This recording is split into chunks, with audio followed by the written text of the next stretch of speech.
Hey y'all, it is Monday. We made it to another week.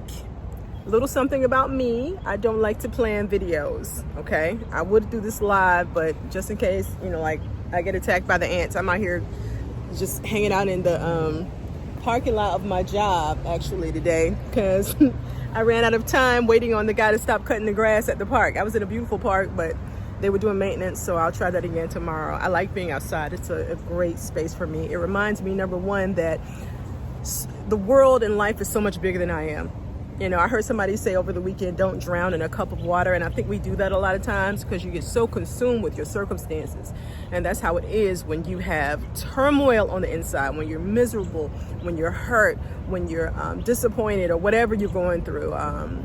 Struggling, you know what your struggle is. I don't know what your struggle is, but that can seem like the world to you. So just simply being outside can help you to refocus and reshift your mind. So let's review from last week. I didn't quite finish the series yet, but let's go over what we already talked about, which is basically joy being focused. The thing about life, you're going to always have something going right and you're going to have something going wrong. That's always going to be true. So you have to choose what to focus on. That's what joy is. Joy is just shifting your focus, having that unshakable assurance that there's always good coming from God. And it always is. So, for example, me being out here today, like dude was cutting the grass at the park, right? So I could have got frustrated. I could have got upset, but I didn't because I was able to shoot a TikTok. So I was able to get a short video done.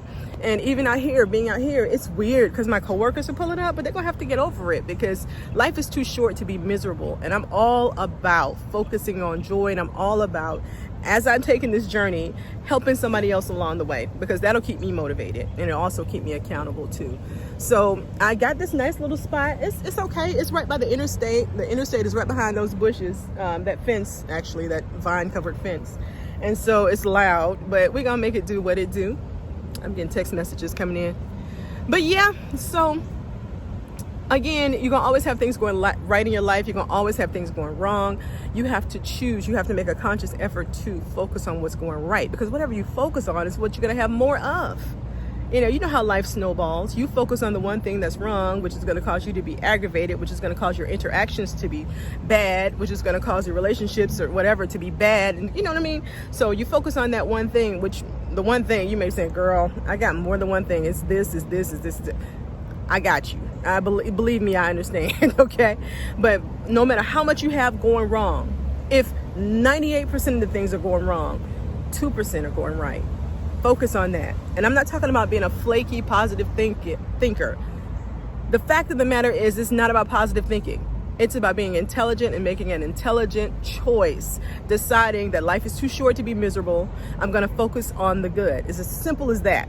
I ain't talking about being flaky. I'm not talking about over spiritualizing, even though the Bible has made it very clear. God always gives us choices. He says, hey, focus on what's good, what's lovely, what's pure, what's just, what's of good report. Focus on that. Think on those things, because it's always going to be all the other stuff to think about, right? So that's number one. It's not about being flaky, being a positive thinker. It's about making an intelligent decision. 2, whatever you focus on the most, you're going to have more of. That's just the fact of the matter. So if you want to have a good life, you want to have a happy life, focus on that. 3, this is my final point, and I'm going to let you go, and I'm going to enjoy just being outside for a minute, maybe listen to some tunes. Number 3, you can't change your life. You can't make it ultimate. You can't make that 98 cents. Why do I always talk about money? You can't make the 98% of things that are not right better. You can't bring it down to 50% good, 50% bad if you're miserable inside. God showed me something with a little snow globe. I don't have it with me, so I'm gonna wait because that's a powerful demonstration that he gave me. But if you're miserable inside, you'll never change the circumstances of your life. I'm not saying just sit there in unhappy, miserable circumstances and waste your time. That's not what I'm saying. What I'm saying is get yourself in a better state of mind so that you have the power, the motivation, the stillness. Remember, we talked about being quiet. You need that stillness to hear from God, to get direction, to know what's the next step to take. Because if you take miserable steps, you're going to make a miserable journey. I'm just going to let that simmer. That's hot off the presses right there. So you have to be still to hear from God. So you know what steps to take. And as long as you're miserable, as long as you're depressed, as long as you're hurting, as long as you're disappointed, as long as you're frustrated, as long as you're angry, as long as you're, not trusting, you're not going to be able to hear from God. You're not going to be able to make the right steps. Good steps make a good journey. Miserable steps, angry steps, hurt steps make those kinds of journeys. Y'all hear the traffic back there? So I'm gonna let it go.